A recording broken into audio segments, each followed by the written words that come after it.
Om Arham.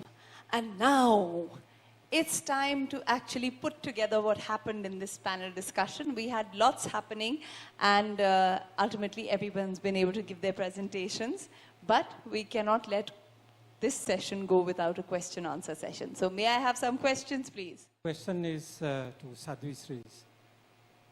We have been talking about Anuvrat for last about 2 days, and in my personal capacity I've been knowing about Anuvrat as I have for over years. And there have been so many scholars we have been discussing about Anuvrat. There have been so much written about Anuvrat, so much is talked about Anuvrat, not only in India, across the world. Question comes, what are the hurdles you think, or roadblocks, if at all, that Anuvrat has not come to the stage in spite of all the goodies filled in it? What do you think could be the impediments that it has not come off the stage? Has it matured? Has it not matured? At what stage it is? And how do you look at it? Thank you.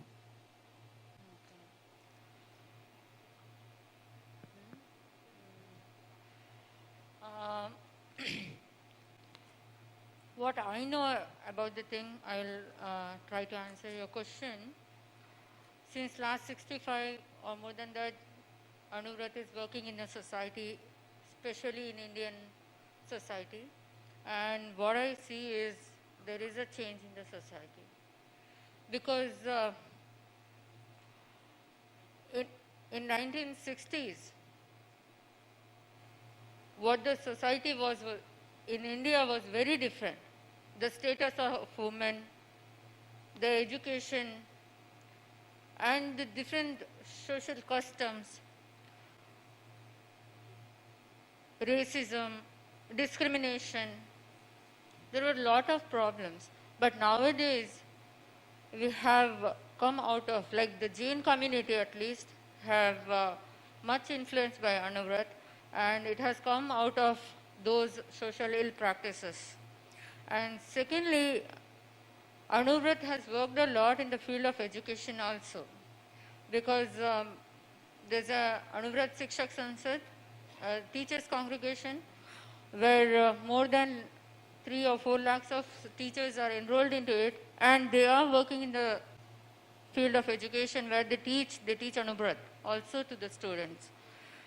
And in minimizing violence, especially if we see, I know the level of violence or the reference of violence is different nowadays because of the media and all. Even then, it has tried to keep the people, Jain followers, under control. And we see in Indian society, especially Jains are not violent. We won't see much violent incidents occurring in the Jain families. That is a big thing, big achievement we had through the Anuvrat. And in last few years, what I was seeing is de-addiction and feticide, against feticide, de-addiction and different things. Our organizations are working a lot. This All India Yuvak Parishad, Akhil Bharatiya Mahila Mandal, this women congregation and the youth congregation, they have more than 400 branches, each one of them.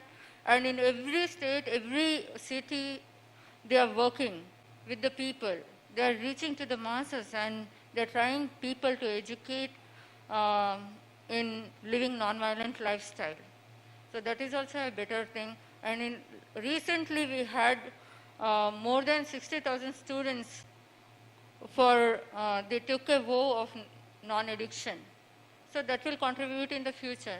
And everywhere where Acharya Shri Mahashamanji, from Acharya Shri Tulsi itself, the movement is going on. And wherever they go, every day they move on foot for 10 to 15 kilometers.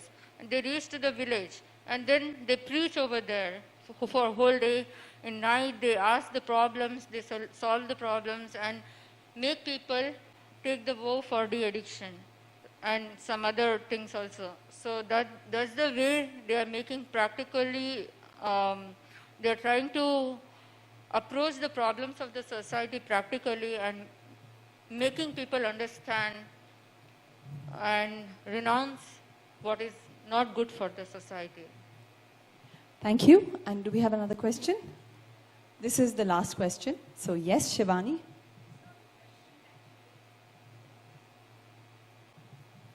It's not a question, but I just would like to add something more to his question, to this gentleman's question.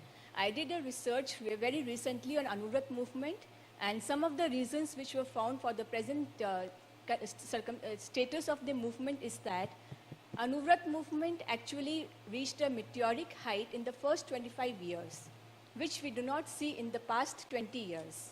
The reasons were that Anuvrat movement was initially started and was the whole movement was continued by monks and nuns.